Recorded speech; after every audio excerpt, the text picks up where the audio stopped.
আপা আপনারা সবাই নিজ দায়িত্বে জামা কাপড় নিয়ে বেরোই যান, তাহলে কিন্তু এককাল প্রশাসনে ধরাই দেবো। কি নাম কি?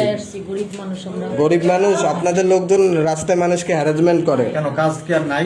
কি করবো ভাইয়া, লেখাপড়া করিনি, অশিক্ষিত মেয়ে, কি করবো? লেখাপড়া করেন না? না ভাইয়া, কাজ করেন, মানুষের বাসায় কাজ করেন। কাজ করতে গেলে আমাদের দিকে তাকায় ভাই।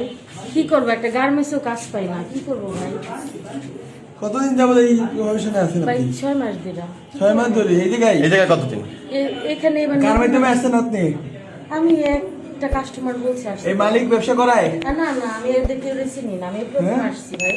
আপু সত্যি কথা বলেন, সত্যি ভাইয়া। প্রশাসন হাতে তুলে দিলে আপনি কি ভালো হবে? তাহলে এই মালিক কি আপনাদের দিয়ে ব্যবসা করায়? মালিকের সাথে কন্ট্যাক্ট করে আসছেন? মালিক আমি চিনি না, তাহলে এইটুকু কাস্টমার দিছিলাম বাস, মালিক চিনি না ভাই। গরিব মানুষ। আজকে কয়টা কাজ করছেন? কয়টা কাজ করছেন? একজনের সাথে। একজনের সাথে কাজ করছেন।